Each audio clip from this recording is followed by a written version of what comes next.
മലയാളത്തിൻ്റെ വിഖ്യാത ചലച്ചിത്രം നീലക്കുയിൽ നാടകമായി അരങ്ങിലേക്ക് വരുന്നു. സിനിമയുടെ 70-ാം വാർഷികത്തിൻ്റെ ഭാഗമായിട്ടാണ് നീലക്കുയിൽ നാടകമായി രംഗത്ത് വരാൻ പോകുന്നത്. ഇന്ന് വൈകുന്നേരം ടാഗോർ തിയേറ്ററിലാണ് ആദ്യ അവതരണം നടക്കുക.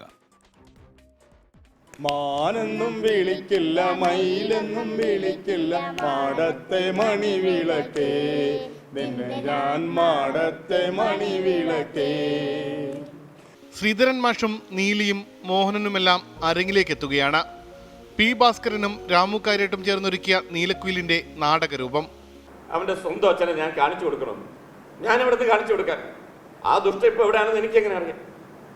അതുകൊണ്ട് ഞാൻ അവനെ ശരിക്കും വഴക്ക് പറഞ്ഞു. അവൻ പിണങ്ങി അങ്ങ് ഇറങ്ങിപ്പോയി. പോട്ടെ, എത്ര ദൂരം പോകുമെന്ന് എനിക്കറിയാം. അവൻ തിരികെ വരും.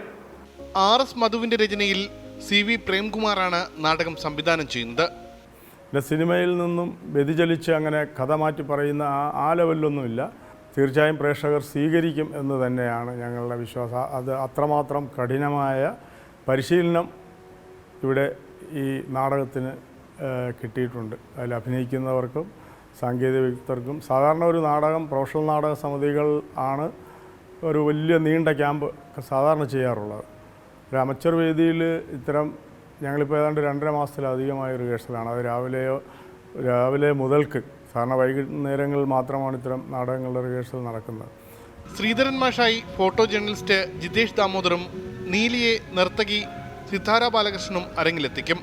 സിനിമയിൽ കുട്ടിയുടെ വേഷം അവതരിപ്പിച്ച വിപിൻ മോഹനനും നാടകത്തിന്റെ അവസാന ഒരുക്കങ്ങൾ വിലയിരുത്താനെത്തി. സിനിമ ഒരു ജീവിതമല്ല, പക്ഷെ നാടകം ഒരു ജീവിതമാണ്. നാടകമാണ് റിയൽ. നാടകത്തിൽ കാണുന്നതാണ് സിനിമയിൽ കാണുന്നത്. പക്ഷേ ഒരിക്കലും സിനിമ നാടകമാവില്ല. മറ്റേ ഭാസ്കരൻ മാഷ് പറയടാ ഇങ്ങനെ ചെയ്യടാ, അങ്ങനെ ചെയ്യടാ, കരയടാ എന്നൊക്കെ പറയും. അത് ചെയ്യാമെന്ന് മാത്രം. കരഞ്ഞില്ലെങ്കിൽ കരയിപ്പിക്കും. സിനിമയിൽ വിപിൻ മോഹൻ അഭിനയിച്ച കുട്ടിയുടെ വേഷം നാടകത്തിൽ ചെയ്യുന്നത് മാസ്റ്റർ കാശിനാഥാണ്. സിനിമയിലെ ഗാനങ്ങൾ നാടകത്തിലും അതുപോലെ പുനർസൃഷ്ടിച്ചിട്ടുണ്ട്.